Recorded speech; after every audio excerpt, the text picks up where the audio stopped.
Gente, aqui é a Mari. Como eu havia falado para vocês, já terminei esse livro aqui, né? A Breve História do Feminismo, da Carla Garcia. E agora, como nesse livro faltou falar um pouquinho sobre a quarta onda do feminismo, que é essa época que nós estamos vivendo aqui, tem um outro livro aqui que é bem interessante, que também tem a mesma pegada desse, só que ela fala também sobre... Só que essa outra escritora, ela escreveu também sobre a quarta onda. Então, achei importante, para finalizar assim, sabe, com mais organização, pelo menos fazer uma leve introdução a partir dessa pesquisa, né, da Jacilene Maria Silva, que é esse livro aqui, ó, sobre a quarta onda, tá? Tá escrito assim, ó, Feminismo na Atualidade, a formação da quarta onda. Só que antes dela escrever sobre a quarta onda, ela dedica também um tempo aqui nesse livro escrevendo sobre a primeira onda, a segunda e a terceira onda. Como eu já fiz isso com o outro livro de referência, e é basicamente muito parecido o pensamento delas duas, eu vou trazer só o que está faltando no outro livro, que é a quarta onda, tá? Então eu vou ler já a partir da quarta onda. A Jacilene, ela é mestra em Direitos Humanos e é de Recife, tá? Eu vou só ler um pouco sobre o sumário e depois já vou entrar no que ela escreveu sobre a quarta onda, tá? Então tem a introdução, aí tem as ondas do feminismo, uma breve digressão histórica, aí a primeira onda, a segunda e a terceira onda, aí tem o mundo da internet na quarta onda do feminismo e considerações finais. Aí tem as referências que ela usa e tem um pouco sobre a autora, para quem quiser conhecer mais, sobre as pesquisas dela. Ela é mestra em Direitos Humanos, tá? Então vamos lá. Essa imagem, a capa do livro, ela é de 1832, da Katsushika Hokusai. Nem sei se eu me expressei corretamente aqui, mas enfim, só para dizer que é uma arte. Esse livro aqui é de 2019, tá? Então vamos lá. Ela faz uma citação que eu gosto muito aqui, da Rupi. Todas nós seguimos em frente quando percebemos como são fortes e admiráveis as mulheres à nossa volta. Gosto muito. Mas vamos lá para o que ela escreve sobre a quarta onda. E aí tá escrito assim, ó. O capítulo que ela escreveu sobre a quarta onda tá escrito assim, o título: O mundo da internet, a quarta onda do feminismo. A internet causou uma revolução em relação à comunicação e o feminismo não demorou a chegar com força na internet. Nunca antes no mundo se experimentou a comunicação global e rápida como experimentamos hoje. E devido às peculiaridades da explosão do feminismo dentro desse contexto, já é possível afirmar com segurança que estamos vivendo um momento de quarta onda do feminismo. Logo, já adiantamos que a quarta onda do feminismo é caracterizada principalmente pelo uso maciço das plataformas de redes sociais, com o fim da organização, articulação e propaganda da ideia de que a igualdade entre os sexos ainda é uma ilusão. Já se diz que quarta onda do feminismo responde ao ressurgimento do interesse no feminismo iniciado por volta de 2012, associado ao uso das plataformas das redes sociais, tais como Facebook, Twitter, Instagram, YouTube e Tumblr. Assim, a quarta onda do feminismo surge mediante o avanço das tecnologias de informação e comunicação, sendo usadas para contestar a misoginia, o sexismo, a LGBTfobia, e vários tipos de desigualdades e violências de gênero. É fato que o feminismo se apropriou com força do âmbito virtual, de maneira que a internet foi fundamental para isso que está acontecendo hoje, mas a quarta onda do feminismo não tem a ver somente com o cyberativismo. A população da internet tem influência crucial no despertar do novo feminismo, porque deu voz a outros grupos de mulheres que o movimento feminista tradicional não foi capaz de representar, tais como as mulheres de países periféricos. Mulheres que vivem sob as condições próprias de países que apresentam baixos indicadores de desenvolvimento socioeconômicos e urbano, encontram na internet a possibilidade de se organizarem e falarem sobre o feminismo que se refere e pode se aplicar a elas. É notável que as três ondas feministas até então têm como centro da discussão o contexto socioeconômico e político nos Estados Unidos e países de centro basicamente. Por isso, o feminismo da atualidade, que emerge na era digital, é diferenciado das três ondas que emergiram no século XX, XIX e XX. Deste modo, a quarta onda do feminismo é intrinsecamente ligada às demandas das pessoas das regiões periféricas do Ocidente. Aquelas pessoas que nunca antes, ou muitíssimo mal, tiveram espaço para se manifestarem e serem ouvidas, mas na internet encontraram esse espaço. É o caso das mulheres dos países da América Latina. Na internet, essas mulheres encontram uma oportunidade para articular a própria luta contra a violência de gênero, violência esta que se manifesta de diversas formas, tanto no âmbito político quanto no âmbito privado. O bordão "nenhuma a menos", em português, que diz "nenhuma a menos", é um grande exemplo desse tipo de articulação. O marcador surgiu depois de uma tragédia ocorrida na Argentina no ano de 2015, quando a adolescente Kiara Párez, de 14 anos, foi assassinada pelo namorado de 16. Ela estava grávida e foi enterrada no quintal da casa dos avós dele, com a ajuda dos pais. O assassinato de Páez gerou uma grande comoção e um grupo de jornalistas e escritoras começou a se manifestar sob a expressão "nenhuma a menos". Este caso desencadeou uma mobilização sem precedentes na Argentina no combate à violência contra a mulher. O movimento "nenhuma a menos" colocou os feminicídios na agenda política da Argentina e conseguiu pela primeira vez que o poder público divulgasse estatísticas dessa espécie de violência, relevando que no país uma mulher assassinada a cada 30 horas em média. O "nenhuma a menos" voltou a tomar as marchas em defesa da vida das mulheres quando, no ano seguinte, 2016, também na Argentina, a jovem Lúcia Pérez, de 16 anos, foi drogada, brutalmente violentada, empalada e morreu após ser deixada num hospital por dois homens de 41 e 23 anos. Este crime monstruoso chocou a população e provocou muita indignação, dizendo "nenhuma a menos", uma causa que ultrapassou as fronteiras argentinas. Passeatas com base na ideia de "nenhuma a menos" já foram realizadas no México, no Peru e no Chile, no Equador e em outros. E não poderia ser para menos. Segundo a ONU, a América Latina é o local mais perigoso do mundo para quem é mulher, fora de uma zona de guerra. De acordo com dados do órgão internacional, 14 dos 25 países que apresentam as taxas mais altas de feminicídio estão na América Latina e no Caribe. Na avaliação, o feminicídio e a violência sexual estão associadas aos déficits de segurança, à impunidade generalizada e a uma cultura machista depreciativa da população do sexo feminino. No caso do Brasil, a violência contra a mulher coleciona casos não menos aberrantes do que os dos mencionados anteriormente, como, por exemplo, em 2016, no Rio de Janeiro, quando uma adolescente de 16 anos, cuja identidade foi ocultada pela polícia, foi dopada e estuprada por 33 homens.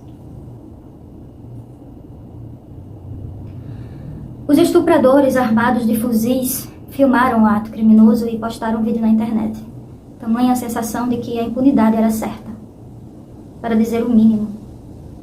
A frase "quando acordei tinha 33 caras em cima de mim", a afirmação da vítima em depoimento à polícia, se tornou marcador de diversos protestos, como a Marcha das Vadias daquele ano. Os números de violência contra a mulher no Brasil são estarrecedores. O Brasil ocupa o 5º lugar no ranking mundial de feminicídio. A média é de 13 mortes por dia. Lembrando que esse livro foi publicado em 2019, então já deve ter mudado esses dados, né? E provavelmente, em se tratando do Brasil, deve ter mudado para pior. O dado está de acordo com o Alto Comissionário das Nações Unidas para os Direitos Humanos. Por isso, a partir de 2015, o Brasil, através da Lei 13.104, alterou o Código Penal, tipificando o feminicídio como homicídio doloso contra a mulher por razões da condição do sexo feminino, só pelo simples fato de ser mulher. E considerando que há razões de condição do sexo feminino quando o crime envolve violência doméstica e familiar, menosprezo ou discriminação à condição de mulher. Antes dessa alteração, quando um homem assassinava uma mulher, não se fazia questão sobre quais as motivações que existiam por trás do crime. Se podia ser, como muitas vezes é, misoginia. A maioria dos crimes de feminicídio do Brasil ainda é cometida por maridos e namorados das vítimas. Muitas das mulheres assassinadas por seus companheiros já recebiam ameaças ou eram agredidas constantemente por eles. Por isso, um dos grandes focos das feministas contemporâneas é a violência contra a mulher e a desconstrução do relacionamento romântico, este que tudo sofre, que tudo suporta. Pois é, isso não existe. O feminicídio tem marcas muito fortes na América Latina. Afinal, embora seja uma das regiões do planeta que mais avançaram recentemente na criação de legislações com o intuito de combater a violência contra mulheres, ainda se destaca por casos de violência extrema e diferenças imensas no que se refere a gênero. Para debater e conscientizar as pessoas sobre a gravidade desse problema, grupos na internet também se articulam criando, revisando e se apropriando de conceitos diversos para falar sobre violência de gênero. Através da articulação na internet, mulheres se unem para denunciar as violências machistas de cada dia, aquelas cotidianas que persistem como o reforço de práticas violentas mais graves, campanhas online com o intuito de encorajar mulheres a denunciarem violência de gênero ganharam força e repercussão. Em 2015, a hashtag Meu Primeiro Assédio movimentou a internet no Brasil inteiro e reuniu muitíssimos relatos angustiantes de diversas mulheres que mostram que o primeiro assédio acontece geralmente enquanto elas eram adolescentes ou crianças ainda. Outra campanha desse tipo foi a hashtag Meu Amigo Secreto, que visou expor atitudes machistas de colegas e conhecidos através de indiretas no Twitter e no Facebook. Nos debates da internet acerca de abusos sofridos pelas mulheres, alguns termos se tornaram populares. São palavras que definem abusos psicológicos, morais e intelectuais baseados no gênero e que podem ocorrer dentro de um relacionamento romântico ou em outras relações menos íntimas, como, por exemplo, no ambiente de trabalho ou faculdade. Estes termos são, por exemplo, gaslighting, mansplaining, mansperrupting. Tem essas expressões aí que é em inglês, tá? Que vocês sabem. Gaslighting é uma expressão de jogo de manipulação psicológica no qual o equilíbrio mental da mulher é colocado em questão a fim de interditar sua fala. Dito de outro modo, trata-se de uma forma de abuso em que a mulher é taxada de louca, simplesmente por ser mulher. Revela-se em falas como, isso é TPM, são os hormônios que deixam ela louca, não ouve o que ela diz, ela é louca. Esta palavra vem de um filme estadunidense de 1944, dirigido por George Cukor. Neste filme, um homem utiliza diversas táticas para abalar e confundir sua esposa, até que esta acredita mesmo que enlouqueceu. Entre outras coisas, ele apaga e acende as luzes da casa e finge que só ela viu aquilo. Seu intuito é fazer com que a esposa seja internada como doente mental, para que ele possa ficar com uma fortuna. Nas situações contemporâneas, a expressão gaslighting veio para dar nome às manipulações que um homem faz para fazer uma mulher parecer louca, por desequilibrada, a fim de fazer com que os depoimentos e as opiniões dessa mulher sejam completamente desconsideradas como válidas ou de alguma importância. A intenção desse agressor é associar a agredida à imagem forjada de uma mulher classificada pelos que se entendemos como histérica, neurótica, e assim fazer com que sua palavra perca todo o crédito social. O gaslighting não é simplesmente brigar com alguém e insultar, sua louca. Não é algo tão simples, é algo muito mais profundo. É quando o homem se aproveita da confiança que a mulher tem nele, do âmbito íntimo, do doméstico, para agir abusando psicologicamente uma mulher. Assim, há algo de sociopata nesse tipo de abusador. A lei de número 11.340, de 7 de agosto de 2006, conhecida como Lei Maria da Penha, dispõe o seguinte sobre a violência psicológica e moral. Escuta. Artigo 7. São formas de violência doméstica e familiar contra a mulher, entre outras. A violência psicológica é entendida como qualquer conduta que lhe cause dano emocional e diminuição da autoestima, e que lhe prejudique e perturbe o pleno desenvolvimento, ou que vise degradar ou controlar suas ações, comportamentos, crenças e decisões, mediante ameaça, constrangimento, humilhação, manipulação, isolamento, vigilância, perseguição, costumais, insultos, chantagem, violação de sua intimidade, ridicularização, exploração e limitação de direito de ir e vir ou qualquer outro meio que lhe cause prejuízo. prejuízo à saúde psicológica e à autodeterminação. Aí também a violência moral, entendida como qualquer conduta que configure calúnia, difamação ou injúrias. No trecho grifado, é possível reconhecer o gaslighting enquanto fato contemplado pela Lei Maria da Penha. Este dispositivo legal compreende como sujeito ativo desse tipo de violência contra a mulher não apenas o companheiro, mas qualquer homem que disponha do âmbito íntimo e familiar de confiança da mulher. Deste modo, um pai, um irmão, um amigo, um primo, um cunhado, pessoas íntimas, homens íntimos, que frequente o ambiente como se fosse da família, pode ser enquadrado como sujeito ativo desse tipo de violência psicológica. A maior dificuldade aqui seria provar o juízo, a prática de gaslighting e seus efeitos nocivos à vítima da violência. Aí o slut shaming é uma expressão de origem não muito clara, mas que tem o sentido aproximado de chamar de puta. É o tipo de prática até mais cotidiana que julga o comportamento sexual de uma mulher a partir de suas roupas, jeito de falar, maquiagem, etc. É uma prática abusiva de censura e sexualidade, com consequências ainda piores, porque traz em si velado o entendimento de que há mulheres que se comportam como putas e por isso são responsáveis por sofrerem violência sexual. Isso faz lembrar o caso do Brasil quando, em 2014, um levantamento feito pelo Instituto de Pesquisa Econômica Aplicada, IPEA, indicou que 65% dos 3.810 entrevistados concordam, total ou parcialmente, com a ideia de que mulheres que usam roupas que deixam o corpo à mostra merecem ser violentadas sexualmente. O resultado dessa pesquisa causou justíssima indignação entre diversas mulheres. Então, um dia depois, a jornalista Nana Queiroz criou um movimento que gerou uma enxurrada de posts no Facebook em protestos virtual, no qual as mulheres postaram fotos em que a frase, abre aspas, "eu não mereço ser estuprada", fecha aspas, aparecia em cartazes que seguravam ou mesmo pintada pelo próprio corpo. Alguns dias depois, o Instituto do Governo informou que os dados divulgados inicialmente estavam errados e disse que eram apenas 26% e não 65% que apoiavam ataques a mulheres. No entanto, ainda é alarmante que mais de um quarto dos entrevistados pensem dessa maneira. Ainda assim, né? Mesmo que seja verdade, esse disse que me disse. Portanto, a questão da slut shaming traz em si velada a problemática do mito da liberdade sexual da mulher, tema bastante em voga no feminismo atual. Mansplaining, interrupt e appropriating ao pé da letra, mansplaining quer dizer homem explicando. Como quando um homem insiste em explicar algo óbvio a uma mulher.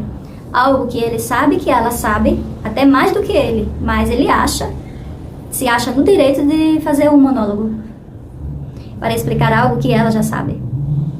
Coisa que, claro, ele nunca faria com um outro homem. O termo mansplaining ficou popular através da escritora Rebecca Solnit, que em sua obra Os Homens Explicam Tudo para Mim, de 2017, o livro que ela escreveu, relata um caso em que, num jantar, um homem não parava de recomendar um livro sobre um assunto que ela deveria ler, explicando didaticamente sobre o que o livro falava. O livro como quem explica a uma criança de 7 anos, sem deixar a Rebecca conseguir dizer que o livro da qual ele estava falando era dela. Ela tinha escrito o livro. Ela tinha escrito o livro que ele estava recomendando e explicando como se ela fosse uma criança. Precisou que a amiga dela repetisse várias vezes que o livro era dela. Ela que tinha escrito o livro. Ela puxa esse assunto para tratar de um sintoma do machismo que trata mulheres como criaturas idiotas e infantis. O termo maninterrupt é parecido, literalmente quer dizer homem interrompendo. Ocorre quando um homem não deixa uma mulher concluir qualquer frase ou raciocínio que esteja desenvolvendo, sempre interrompendo sua fala. As razões veladas nessa prática abusiva se identificam como as citadas anteriormente, uma presunção machista de que toda mulher é burra e fala demais. Já a appropriating é um tipo de apropriação intelectual e ocorre quando um homem se apropria de uma ideia, um texto, uma criação de uma mulher e se aproveita para tomar os créditos daquilo como se fosse ele, como se a ideia tivesse sido dele. A mulher tem a ideia e o cara se apropria e diz que ele teve a ideia. Desculpa aí se eu estiver falando foneticamente aqui o negócio errado, mas é isso, é o que dá pra fazer. Não sou fluente em inglês, tá? Isso é muito comum em ambientes acadêmicos, em ambiente de trabalho, mas também em relações íntimas, quando um irmão, um primo, um amigo, até um companheiro se apropria de algo que a mulher próxima dele que falou, criou, para tomar os louros e parecer inteligente entre as outras pessoas. Por isso, a palavra property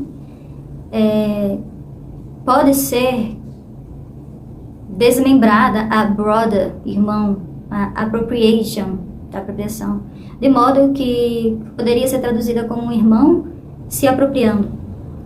Justamente porque se refere a um homem que se aproveita da proximidade que tem com essa mulher para se apropriar de suas criações intelectuais. Todas essas três têm em comum o fato de configurarem práticas abusivas de silenciamento, configuram abusos intelectuais que podem acontecer nos mais diversos ambientes. As feministas da contemporaneidade também não se privam de questionar a representação da mulher nos canais de comunicação. Se em tempos atrás a imposição dos padrões de beleza às mulheres estava nas revistas, filmes, novelas e publicações de modo geral, hoje essa imposição invadiu todos os espaços e está cada vez mais arraigada no cotidiano. As selfies, imediatamente editadas nos smartphones, com filtros que uniformizam e até clareiam o tom de pele, clareiam os dentes, fazem a pessoa aparentar mais magras, entre outras. São publicadas cotidianamente nas plataformas de rede social. A imagem que muitas pessoas têm de si próprias é a imagem falsificada, distorcida da foto publicada, e o objetivo é atingir um padrão de falsificação da própria imagem, tão humanamente impossível quanto o mesmo que se viu na vida inteira nas imagens divulgadas pela grande mídia. O resultado disso é que hoje temos cada vez mais jovens, mulheres, meninas adoecendo sob um estado caracterizado por ansiedade, depressão e inquietude em relação à imagem real que elas têm. A imagem não editada pelos aplicativos dos smartphones. Já se usa o termo dismorfia de Snapchat para problematizar casos em que adolescentes e jovens querem fazer cirurgia plástica para ficar igual à imagem que eles têm no filtro do aplicativo do Snapchat. Essa obsessão pode até configurar uma espécie de transtorno psicológico da era atual. E todos os aplicativos aqui que ela está trazendo para nós é tudo dos Estados Unidos, né? Como aqui no Brasil a gente é muito bombardeado pela cultura dos Estados Unidos, né? A cultura de internet, de religião, de política, de tudo, né? Infelizmente. América Latina inteira, mas Brasil tá de parabéns, viu? Querer imitar as coisas de lá, inclusive todas essas problemáticas e até esses que ela traz para nós, né? Tudo as expressões em inglês, né? Quando a referência é Europa, quando a referência não é Europa, é Estados Unidos, né? Mas, assim, uma coisa interessante que eu acho que esse texto dela nos traz é que ela, pelo menos, traz a América Latina, sabe? Ela traz os pontos, né, específicos das mulheres da América Latina, as violências aqui, né, sofridas pelas mulheres e tal. As violências aqui sofridas por nós mulheres, né? Tanto sexualmente como violências físicas, né? Ou psicológica. Então, assim, é importante a abordagem que ela traz por esse motivo, sabe? Ela foca um pouco mais também na América Latina, né? Assim, a crítica a esse padrão de imagem também aparece como pauta nos grupos de cyberfeminismo, pois, mais do que se apropriar das maquiagens, saltos e vestidos no intuito de se empoderar, as feministas da quarta onda questionam o padrão de beleza estabelecido e seus efeitos psicológicos cada vez mais doentios. Na busca de oferecer alternativas ao padrão irreal da aparência, grupos se unem na internet e divulgam vídeos para trocar informações e experiências de como manter o cabelo natural, abandonando os tratamentos químicos de alisamento, a fim de assumir a valorização da beleza dos cabelos crespos, cacheados, por exemplo. Assim, a questão do racismo nos padrões de beleza também é levantada aqui. Também se fortalece no ativismo contra a discriminação a pessoas gordas. Nota-se, pois, que são questões da quarta onda. Esse feminismo, a liberdade, entre aspas, e o respeito às diversidades, entre aspas, em busca de alcançá-las até os seus limites, reconhecendo que a diversidade humana são muitíssimas, amplas, e que muitas vivências influenciam nossos pensamentos de maneira direta. Foi daí que surgiu um conceito muito comum em diversos discursos do feminismo atual, o lugar de fala. A questão do lugar de fala figura como importantíssima para nos lembrar que não se desvincula o discurso da pessoa que está falando, das experiências pessoais dela e as condições sociais de onde ela vem. Sobre esse assunto, a filósofa Djamila Ribeiro escreveu um livro de título O que é lugar de fala? Isso em 2017, que figura como uma leitura fundamental para compreender com clareza o conceito. Dito de maneira resumida, Djamila Ribeiro afirma que o lugar de fala se trata de reconhecer que a pessoa que está falando fala a partir de algum lugar, ou seja, trata-se da pessoa que fala, fazer o exercício de se perguntar a partir de qual lugar ela está falando, a partir de que ótica vê e direciona esse discurso. Fazer esse questionamento fará muita diferença no que será dito no discurso final. Em seu pensamento, Djamila também assevera a importância de não confundir o conceito de lugar de fala com o conceito de representatividade, porque confundir esses dois conceitos vai culminar em essencialismos, ou seja, vai resultar na ideia de que só a pessoa que possui em sua natureza entre aspas, o elemento essencial que a identifique como sendo algo, está legitimada a falar a respeito desse algo. Assim, uma pessoa não precisa, por exemplo, ser mulher para falar a favor do feminismo. Ao contrário, um homem pode e deve defender o feminismo também. Só que com a consciência de que ele fala pertencendo a um lugar específico, o de homem. E este lugar não é o mesmo, ocupado pela pessoa que sofre a opressão, sobre as quais o feminismo se insurge, ou seja, a mulher.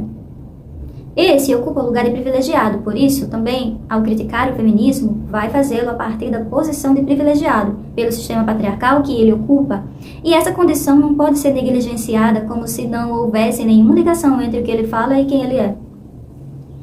Outra problemática que causa bastante controvérsia, aparecendo como pauta constante no feminismo atual, é a questão do direito ao aborto. A luta por esse direito não é uma novidade na agenda feminista, existe desde a década de 1970, auge da segunda onda. No entanto, neste início do século XXI, a discussão sobre o direito ao aborto tem sido enraizado no contexto de debate sobre a efetivação dos direitos humanos da mulher. Direito garantido em diversos países, sobretudo nos economicamente desenvolvidos em países periféricos no Ocidente, como a América Latina. A questão do aborto ainda é tabu por conta da forte influência de dogmas religiosos no legislativo. Dogmas religiosos que no Brasil, tá cada vez pior. Na contramão deste fato, há países emergentes que já legalizaram a prática como Cuba e Uruguai. No Brasil, o aborto é altamente restrito, só não sendo punido quando praticado por médico, conforme se verifica no artigo 128 do Código Penal Brasileiro. Apenas sob duas circunstâncias: se há outro meio de salvar a vida da gestante, o chamado aborto necessário. Se a gravidez resulta de estupro, o aborto é precedido de consentimento da gestante, ou quando for incapaz seu representante legal, que é o aborto no caso de gravidez resultante de estupro. Em 2012, através da arguição e descumprimento de preceitos fundamentais, o STF também garantiu o direito da interrupção da gravidez à mulher do feto anencéfalo. Em 2018, a votação de um projeto de lei de legalização do aborto na Argentina movimentou feministas em toda a América Latina. Assim como no Brasil, a interrupção voluntária da gravidez é crime na Argentina, a não ser em casos de estupro e que ofereçam risco à vida da mulher. Segundo o projeto de legalização, seria possível interromper a gravidez durante as primeiras 14 semanas de gestação, mas, após ser aprovada pela Câmara, a proposta foi rejeitada no Senado, mantendo mais um país latino-americano entre os que tratam como criminosa a mulher que não aceitar a maternidade enquanto imposição pública. Como podemos perceber no movimento feminista contemporâneo, muitas das pautas das ondas anteriores são retomadas e se cruzam, além de haver abertura de espaço para problemáticas e conceitos novos. Nesse sentido, é forte a influência dos questionamentos filosóficos trazidos por Judith Butler acerca do sentido conceitual do gênero e problemas de gênero de 2015. Livro que, embora publicado pela primeira vez em 1990, no seio da terceira onda do feminismo, reverbera com força nos dias de hoje, porque leva ao extremo a proposta de aniquilação da identidade de gênero. No pensamento trazido por Butler, não há dúvidas de que o feminismo é uma luta pelos direitos das mulheres, como sempre foi, mas é também um desmembramento do que se categoriza como mulheres. Consequentemente, essa desconstrução reflete na categorização do que se entende como homens e, no extremo, no gênero como um todo. Butler vai à matriz que assenta toda a filosofia para desmontar desde a raiz todos os estereótipos de gênero, sendo o gênero uma ficção social que diferenciam e hierarquiza homens e mulheres. É um erro afirmar que o feminismo tem como objetivo a igualdade entre gêneros. Afinal, o gênero é justamente uma diferença entre os sexos, inventada. O que o feminismo tem por norte é a abolição do gênero e a igualdade entre os sexos e, por consequência, a emancipação das fêmeas inferiorizadas nessa hierarquia. Assim, não é exagero afirmar que o feminismo contemporâneo é o feminismo perpassado por vozes tão plurais quanto não se experimentou com tanta expressividade antes. Não se pode ignorar que a misoginia é uma chaga impregnada na sociedade de tal modo que não é raro que a natureza do corpo nascido com uma vagina seja alvo de repulsa, quando não ódio. Por exemplo, ser até cultural a ideia de que vagina é suja, ou mesmo o tratamento social dado ao assunto menstruação. Parece até absurdo pensar o quanto a menstruação é parte natural da vida da maioria das meninas e mulheres em toda parte do mundo, mas mesmo assim é motivo de vergonha e objeto de estigmatização das mulheres. É um assunto delicado, mas é fato que é comum também gays assumidamente detestarem mulheres e sem nenhum constrangimento dizem que vagina fede, dentre diversas outras práticas que revelam ódio ao corpo nascido com vagina, revelando misoginia. Gays são homens e, como tal, são educados e criados enquanto homens, numa sociedade que privilegia homens. Mas nota-se que falta a muitos gays uma reflexão profunda sobre a igualdade entre os sexos e sobre o lugar privilegiado que ocupam no mundo de supremacia masculina. É claro que em nenhum momento estamos aqui desqualificando ou negando os problemas sociais em que os gays estão inseridos. Obviamente, o que estamos é fazendo um alerta de que é possível que uma vítima de discriminação social seja ela própria o agente opressor de algo que ela não sofre. Não sentir atração sexual por corpos nascidos com vagina é simplesmente ser gay. Odiar e repudiar esses corpos é misoginia. Esse estranhamento entre o meio gay masculino e o feminismo é uma situação comum de mal-estar que poucos assumem publicamente.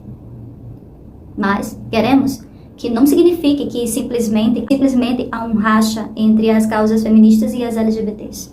Queremos que signifique que se trata de mais uma nuance do feminismo contemporâneo que precisa ser trabalhada. O feminismo se trata de um movimento de reivindicações de direitos por sujeitos específicos da sociedade. As mulheres como tal, os direitos que o movimento reclama chegam num tempo histórico inserido com contextos sociais específicos. Como vimos, é assim que se dá a classificação do feminismo em ondas. Como todos os direitos, as conquistas de direitos advindas do feminismo não são um dado espontâneo e natural, mas um construto, uma criação que depende do pleito e vigilância, senão acaba que podem ser revogadas com o tempo, pela força de setores opressores que se beneficiam das injustiças sociais. Falando de outra maneira, pode-se dizer que é algo semelhante à construção de um muro, onde cada tijolo é um direito reconhecido e garantido, e o próximo tijolo que é colocado no muro se apoia no tijolo anterior, numa época em que o contexto social convergiu para tanto. O feminismo, portanto, possui linha evolutiva, de maneira que o que temos atualmente se configurou mediante muito tempo de evolução política e social, que não aconteceu naturalmente, por si só, pois dependeu da intervenção de pessoas interessadas em mudar quadros sociais injustos, e para isso travaram luta contra o status quo. Com o passar do tempo, cada onda adicionou importantes direitos e valores para as mulheres de sua época, até chegarmos à época em que nos encontramos agora. O feminismo, no início do século XXI, se multiplica em várias tendências e se difunde e dialoga através da tecnologia digital, retomando o sentido de coletividade, porém não enquanto simplesmente unidade, isto é, com o sentido de que somos todas iguais, ao contrário, com o sentido de diversidade, de que somos diferentes, de estarmos sujeitas às condições diferentes. E por isso precisamos pensar juntas soluções que nos contemplem nos limites de nossas diferenças. Apesar de ainda não ser possível traçar uma coesão teórica da quarta onda do feminismo, dado o fato de que estamos vivendo esse momento, esse desenrolar. Suas construções e mudanças nesse movimento são apontadas com pautas frequentes à cultura do estupro, a gordofobia, o racismo, as representações machistas na publicidade, a misoginia online, a violência doméstica contra as mulheres, a violência contra as mulheres de maneira geral, nos transportes públicos, discriminação com o intuito de inferiorizar as mulheres no ambiente de trabalho, nas universidades, tudo isso com o uso das palavras e das plataformas de redes sociais, para fins de conseguir comunicação, oportunizar o desenvolvimento de debates sobre as pautas em questão e articular as ativistas em grupos organizados. Por fim, será que o feminismo contemporâneo visa ultrapassar a ideia de que o feminismo luta apenas por mulheres, mas que se trata de ser uma causa mais ampla, isto é, uma causa de justiça à humanidade? Há quem defenda isso. O fato é que o feminismo nunca foi um movimento homogêneo. Sempre existiram diferenças, diferentes correntes de pensamento, e isto é importante. O que talvez o feminismo contemporâneo esteja percebendo é que não é necessário ao feminismo que haja uma homogeneidade capaz de engajar todos numa luta só, mas que, mesmo sendo diferentes, é fundamental que sejam construídas pontes de diálogo capazes de interligar essas lutas. E seres humanos são, sim, diferentes. Não se pode simplesmente ignorar a pluralidade dos indivíduos. Deste modo, há quem se dialogar no sentido de que, como juntas, com nossas diferenças, é possível construir um projeto maior, um projeto de justiça? Certamente o grande desafio aqui posto é o de não enxergar nas diferenças muros que nos separam, mas tentar atravessar um pouco esse muro, a fim de, respeitando as diferenças, pensarmos em conjunto com o outro. Eu gosto muito desse texto, gente, por isso que eu quis muito ler ele para vocês. A abordagem que ela faz, muito direta, né? Gosto muito. Enfim, terminei aqui o livro. Jacilene Maria Silva. Enfim, terminei aqui de ler o livro dela. Gostei muito. Na verdade, li o pedaço da quarta onda, né? Para vocês ficarem com esse bônus aí, já que no outro livro não tinha quarta onda, só tinha a primeira, segunda e terceira onda, achei necessário trazer para vocês. Mas é isso, gente. Obrigada por ficar aqui, por compartilhar, comentar, curtir, por estar no chat quando vocês podem, por demonstrar interesse. É isso que faz com que a gente continue as leituras e tenha interesse de continuar, sei lá, fazendo algo por essa sociedade que a gente ama, que a gente quer que dê certo, né? E, enfim, um cheiro. E até o próximo livro. Tchau!